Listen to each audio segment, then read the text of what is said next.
What do skater skirts, cozy quilts, and bread making all have in common? Well, they've all been part of my week this week. Stick around for some finished makes, some life updates, and some plans. If you're new here, welcome to my channel. I'm Izzy, and this channel is all about sewing garments, quilts, and bags. And today's video is a cozy little chat called Friday Sews. So we're going to talk about everything I've been up to over here in the sewing room, as well as life, and what my plans are for next week. So, what have I been working on? First of all, I had a great productive week. And yeah, I've been down here most nights. I've been feeling good and energized, and yeah, it's been a really good week. It has been cold, so it's been nice to just stay indoors and get down here and just, yeah, it's been really good.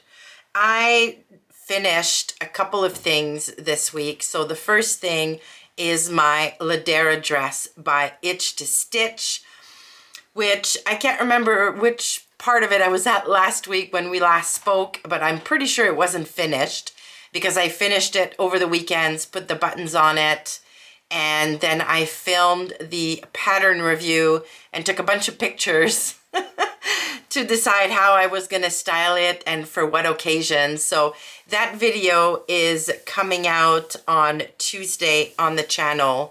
So yeah, I'm excited about it, and I hope you all love it too and enjoy the video. By the way, if you're not subscribed yet, click that subscribe button so you don't miss that video. The second thing I got done is a skater skirt. Skater skirt. Why is that so difficult to say? For Marianne. So in December, I asked her what she wanted for her monthly make, because she gets one garment every month as payment for helping me on the channel. Marianne, most of you know already, edits a lot of she edits all of my Tuesday videos. I do my Friday sews myself, but yeah, she helps out a lot on the channel. She's amazing. So she asked for a swing skirt, skater skirt type thing. I already had in my pattern stash the Sybil skirt collection by Love Notions, and I had it because I made Marianne a pencil skirt from that pattern last year or the year before. Anyways, at some point in the past. And it fit her really nicely. I had to make no adjustments to it, and she loves her skirt. So I just pulled out the pattern, printed out the swing view, and used a fabric we got from the Fabric Snob. It's almost like an athletic knit. It's called their Flex fabric. Anyways, really nice to work with. A substantial knit. Very nice. The color she picked is a very light purple. It's called on their website Wisteria. It's like almost like a lilac color. And here's her skirt. All done. Yoga waistband. This is going to be super comfy on her. And I did, the length is to the knee, so it's going to be appropriate for work. And yeah. Now, I don't know, I don't have any pictures of her in her skirt, obviously, because her skirt is still here. And I don't know when she'll be able to come and pick it up. But as soon as she does, and I'm able to get some nice pictures of her in her skirt, I will share those with you. By the way, it's her birthday this weekend. And she watches the Friday Sews videos and reads all of the comments. So if you are so inclined, you can leave some birthday wishes for her down in the comments below. I know she would absolutely love that. So those are all the things I got finished. I did work on a bunch of other things though, because the skirt was so quick. I literally printed the pattern, taped it all together, cut the fabric, and sewed the skirt in one evening. Yeah, super quick. I worked on my standing tall quilts. So one of my goals for this year, so on my 25 in 2025 list, is to finish the standing tall quilt. This is a pattern by Helen from Helen's Closet. I can't remember what her quilt design company it's called. I think it's Cedar Quilts. Anyways, yeah. I decided to make the biggest size, so the queen size, and yeah, lots and lots and lots of blocks. I started it last summer when Teresa from Lost My Thread and Sarah from So Sarah Sewed hosted the challenge, and a whole bunch of people were making the quilt. I started it back then, never got it finished because I left to go on a trip and stuff. But I'm determined to get it done, finished, quilted, bound, ready to take to the island, because that's going to be our new bed quilt at the island. So let me go get what I did work on because I forgot to take it with me. I'll be right back. All right, so the pattern has 5 big rows of blocks. So I managed to piece 2 of the 5 rows this week. And I'm not going to show you the whole thing because it's just too large. But here's to give you an idea of the colors in my quilt. So I'm going to have greens and pinks and grays and blacks. I absolutely love all the colors together. I think it's going to make a super fun quilt. So I managed to, yeah, get 2 rows sewn up. It really doesn't take a long time. I don't know why I was procrastinating getting this done. Like, it's going to be a giant quilt, so the challenge is going to be when I need to prep the sandwich. So basting everything, so the backing, the batting, the top, basting all of that together, and then quilting it is going to be, gosh, a lot of fun. So yeah, but for now, I'm determined to at least finish the top within the next 4 to 5 weeks.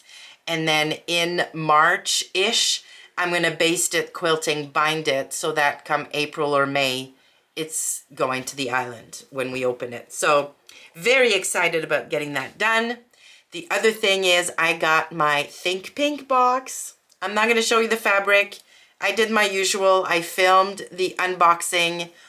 It's already been washed and cut. I know what I'm making, and it's next on my to sew list. So hopefully I'm going to be able to get that project finished over the weekend, film the reveal and my thoughts on the pattern, because it's a brand new to me pattern that I decided to try.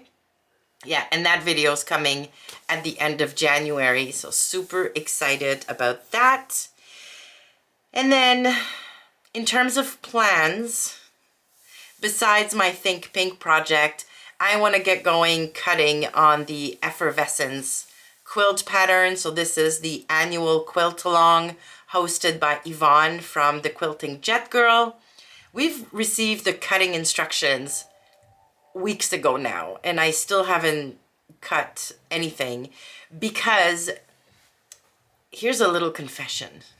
As much as I love quilting, I really do, the cutting part is my least favorite part. It is so tedious, so boring, like to cut 55 million 2-inch squares. It's just not my idea of a good time.